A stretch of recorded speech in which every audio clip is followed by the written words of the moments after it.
5. You will hear a number of different recordings, and you have to answer questions on what you hear. There'll be time for you to read instructions and questions. And you have a chance to check your work. All the recordings will be played only once. The test is in 4 sections. At the end of the test, you will be given 10 minutes to transfer your answers to an answer sheet. Now turn to Section 1. Section 1. You will hear a phone conversation of a man ordering items from a library. First, you have some time to look at questions 1 to 3.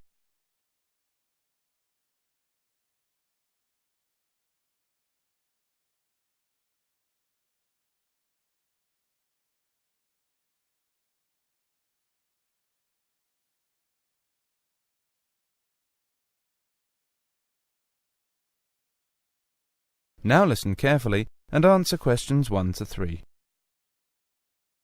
Good morning, City Central Library. May I help you? Yes, I want to order some books and copies of articles, please. You can send them to me through the post or courier, can't you? Yes, certainly.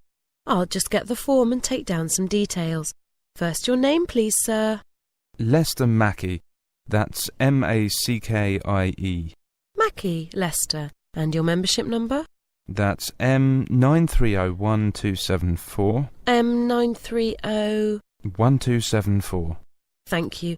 Now your address, please. That's the address you want us to send the items to. It's 17 Westmead Road, Annandale. And could I have your phone number and your fax number, please? Yes, the fax number is 863-5923. 863-5923. That's correct. The daytime phone number is 02579 6363, and after 5 p.m. it's 579 1857. Before you hear the rest of the conversation, you have some time to look at questions 4 to 6.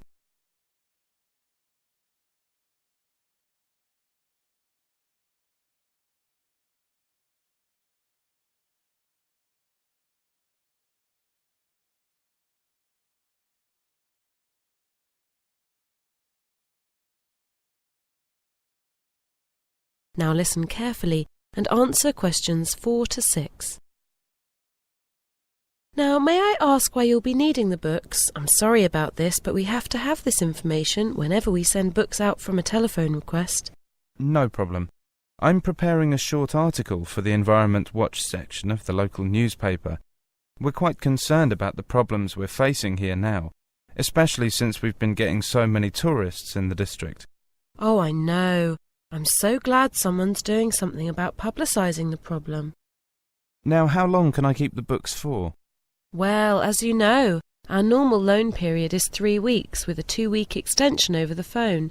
However, in cases where we send books out by post, we allow a longer initial loan period to allow for the delivery time.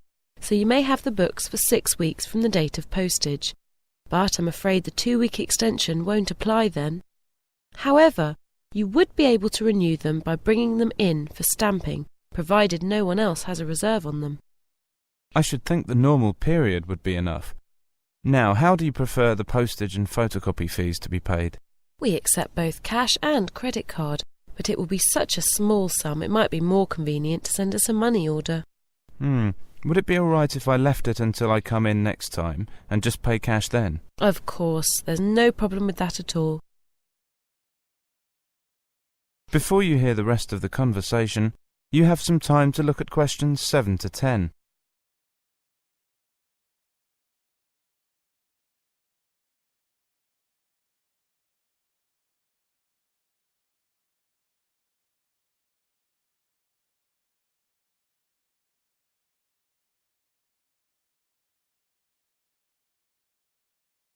Now listen carefully and answer questions 7 to 10.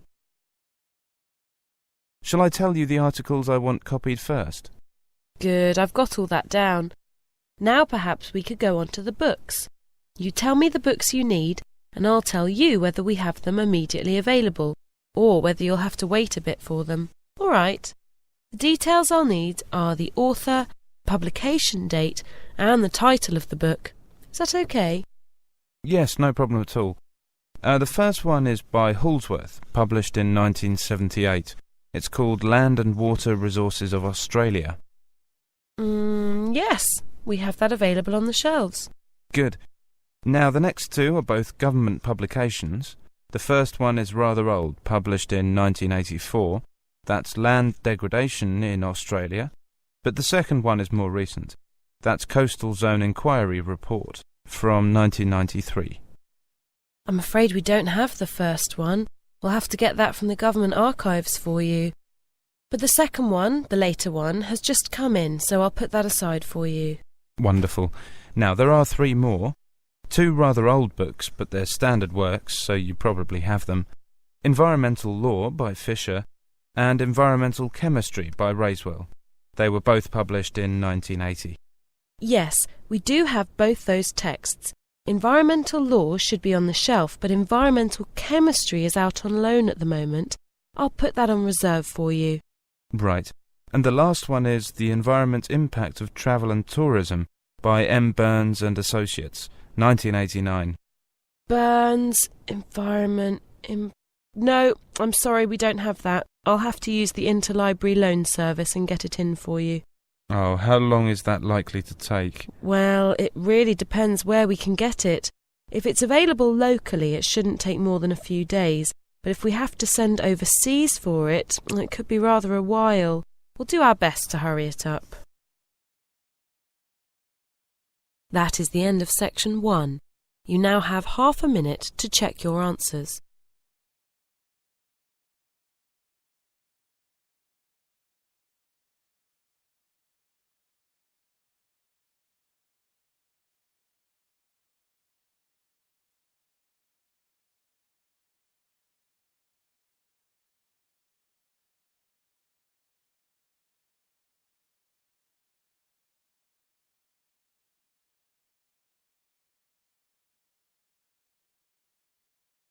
Now turn to Section 2.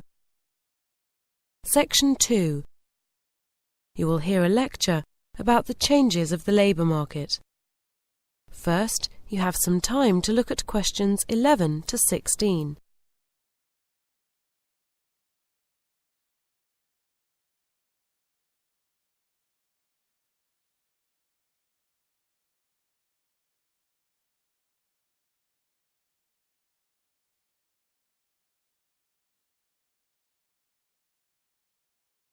Now listen carefully and answer questions 11 to 16.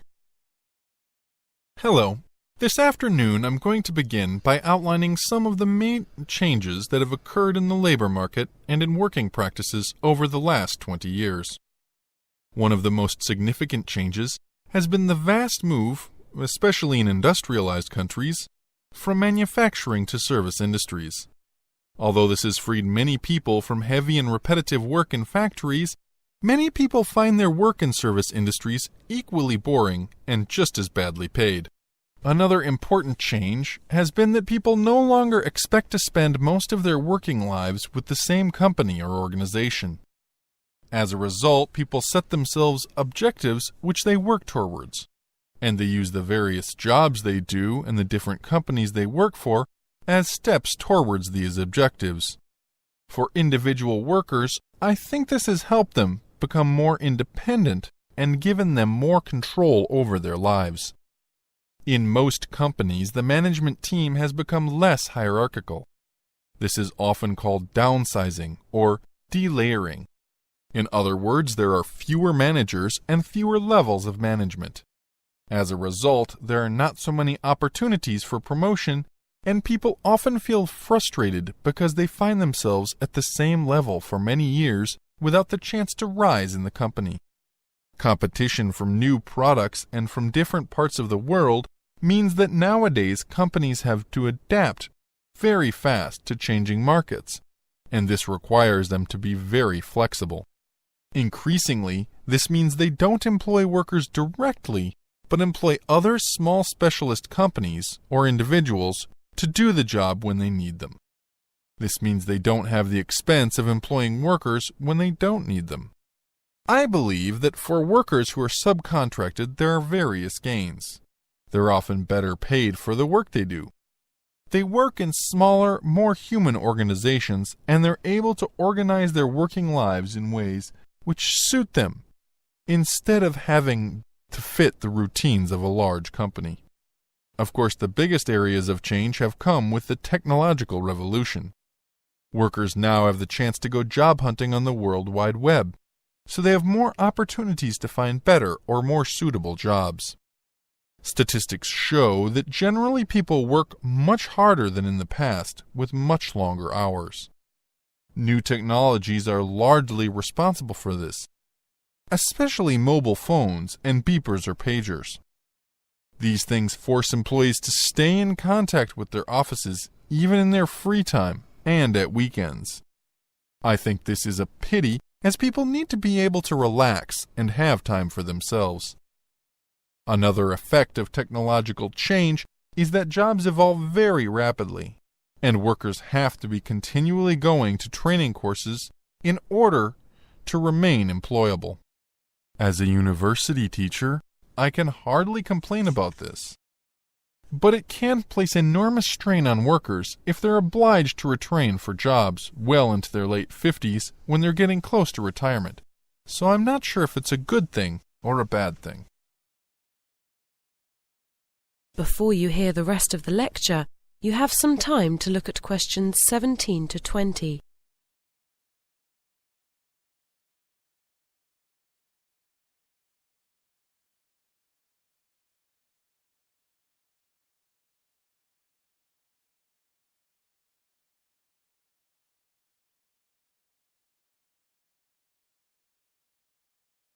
Now listen carefully and answer questions 17 to 20.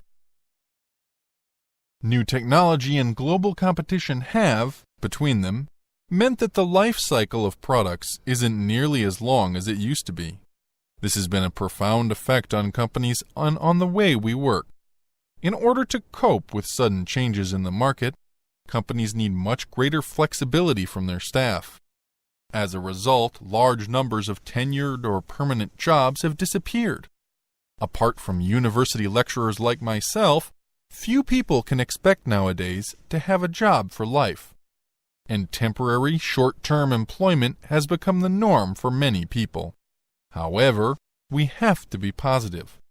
One wonderful change which has come out of the technological revolution is the opportunity for the office worker to telecommute. That is, for them to work from home with their computer and modem. This enables them to organize their working lives around their families and cut out the long journeys to and from work, which are the bane of most office workers' lives. That is the end of section 2. You now have half a minute to check your answers.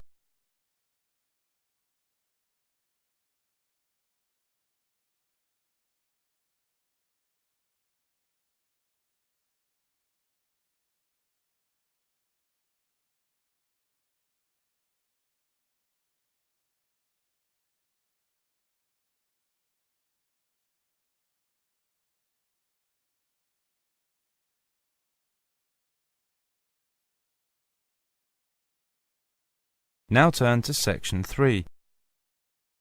Section 3. You will hear 3 psychology students discussing some project work they have been doing for a seminar on intelligence. First, you have some time to look at questions 21 to 27.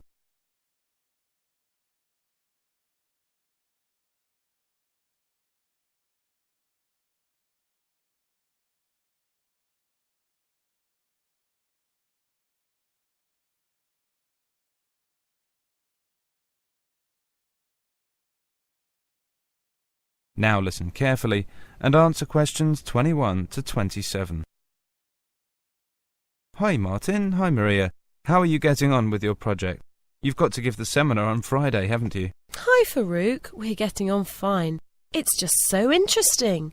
Do you want to hear about it? Well, I've got 10 minutes before my next lecture, so why not? Let's hear it. Great. And it'll help us sort out who said what, won't it, Martin? That's right. You know, what we've been looking at is research done by a number of psychologists from different parts of the world on intelligence quotients, how they've been rising over the last 50 years. Really? Yes.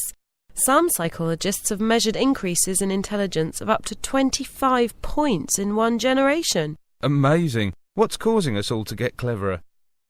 There's a political scientist from New Zealand called James Flynn.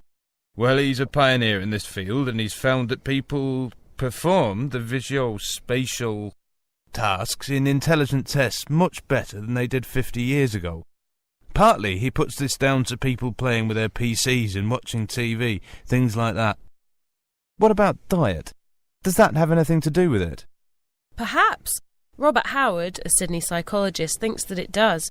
Just as eating better has made children taller, their average intelligence has also risen. He also says that parents are having fewer children, so they're able to pay more attention to their children, which has a positive effect on kids' intelligence. IQ tests have verbal and numerical elements too. Have these also been improving? Yes, but only moderately. It's the visuospatial element which has made the big difference, and Flynn also suggests that modern activities like driving may play a part in this. There's a British researcher, John Rust, who has made the general point that modern life is much more complicated than it was 50 years ago. Our intelligence has had to develop in order to cope with it all. Remember also that far more children have the opportunity to go to school nowadays. Howard thinks that must be a leading factor in improved IQ test performance. Well, yes, that would seem fairly obvious. To come back to John Rust, he suggests that as science and knowledge develop, ideas become more complex. Well, the people who produce these ideas, the Einsteins and Hawkings, are obviously highly intelligent people, but, he says, ordinary people's intelligence has also had to develop to cope with these new theories. Before you hear the rest of the discussion, you have some time to look at questions 28 to 30.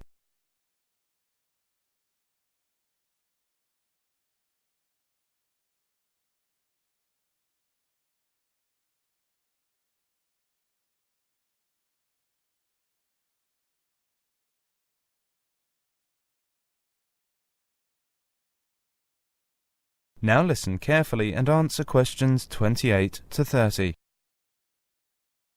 Are there any limits to intelligence, or will the human race just continue to get cleverer and cleverer? Actually, research in some Western industrialised countries such as Australia and some European countries suggests that intelligence rose quite steeply for 2 to 3 decades and then levelled off a few years ago. Some pessimists think that quite soon we may see it beginning to dip. In some countries, students seem to be less motivated than before. In that sense, there may well be a limit to intelligence. On the other hand, this rise in intelligence started to happen some years later in East Asian countries, the so-called Asian tigers, and it still hasn't levelled off. Is higher intelligence what has caused exam results to improve here in Britain, do you think? Well, that's a rather political question, so it depends on who you ask. But you must remember that 30 years ago only about 5% of school leavers here went on to university. But there's been a vast expansion of the university system, and nowadays about 30% of young people get a higher education. So I guess exams must have been getting easier for all those people to get in. That is the end of section 3. You now have half a minute to check your answers.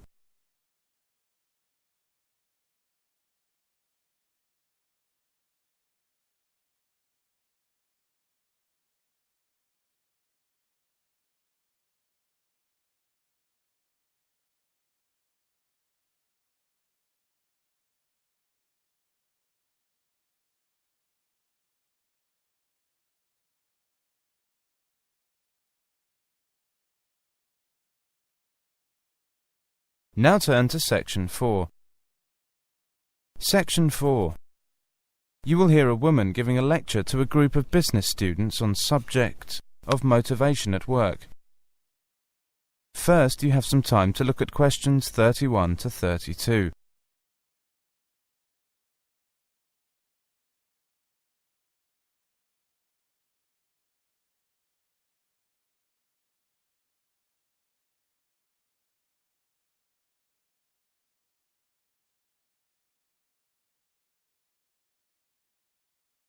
Now listen carefully and answer questions 31 to 32. My lecture today is on motivation at work. If managers are to improve the running of their organisation, it's important for them to understand what motivates the workforce, to know how to satisfy both the high flyers and those who have lower ambitions or ability. First of all, let's look at the model of how motivation works. You will see that every member of the workforce has needs or expectations, and these needs and expectations will affect each person's behaviour. For example, they will work harder if they know that they will be rewarded. That is, if they can achieve their goals of higher pay or promotion. The achievement of these goals will, in turn, lead to job satisfaction. This then feeds back into the worker's needs or expectations. Before you hear the rest of the lecture, you have some time to look at questions 33 to 35.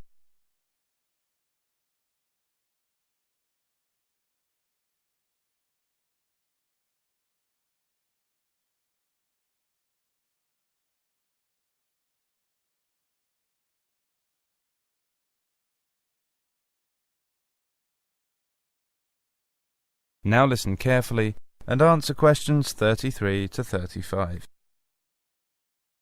Over the years, the development of different theories of management and different approaches to organisation has affected the way we view motivation.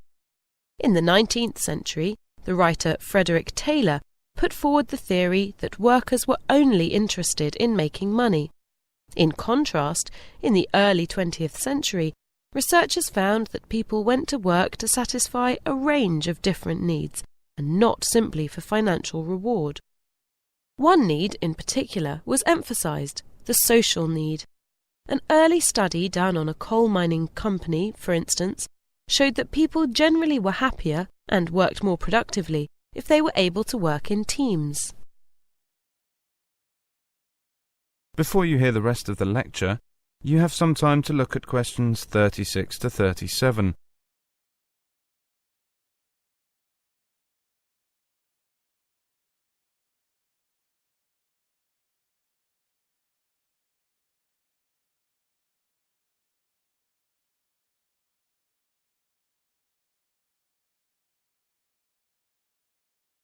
Now listen carefully and answer questions 36 to 37. One important 20th century theory of motivation was that put forward by Maslow in 1943. Maslow identified 5 important needs which he placed in a triangle. At the bottom of the triangle he put what he called basic needs, good pay and pleasant working conditions. Then above the basic needs he put security needs, safe working conditions and job security. His third need he called social needs, the need to have friends, at work, and get on with the boss. Fourth were status needs, a job title and social recognition. Finally, at the top of the triangle, Maslow identified the need for advancement, to have a challenging job with opportunities for promotion. His theory isn't perfect, but it's a convenient framework for viewing the different needs and expectations of work that people have. And what's more, I believe it's still valid today. Before you hear the rest of the lecture, you have some time to look at questions 38 to 40.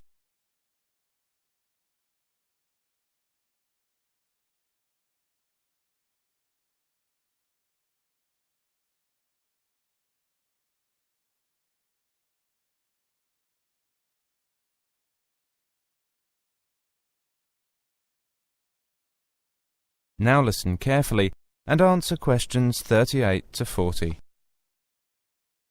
During an early 21st century survey of full-time employees, when asked what gave them job satisfaction, 72% said having an inspirational leader. 55% of those questioned found satisfaction in the challenging nature of their work, 50% by being paid well, and 40% said flexible working hours. Consequently, we can see that this indicates that today an employee's opinion of the quality of the leadership in their workplace is an important factor influencing belief in the company as a good place to work. Motivation varies over a person's working life and also according to where they live. Studies show that people have different goals in different countries. For example, a good lifestyle would appear to be more important in Spain than it is in Sweden. Financial security is more important in the US than in the UK. Social contact at work is important to workers in both Germany and Australia, but not of top importance in Britain and Italy. As to high status, this is more important in the USA than to Europeans. These results indicate clear differences between countries, but I don't think they should be taken too seriously. There have been many theories which have attempted to explain the nature of motivation. These theories are partially true, and by and large, all help to explain the behaviour of certain people at certain times. However, none really provides all the answers. The best a company can do is to provide people with the right environment to be self-motivated. If they are self-motivated, they will perform well. That is the end of section 4. You now have half a minute to check your answers.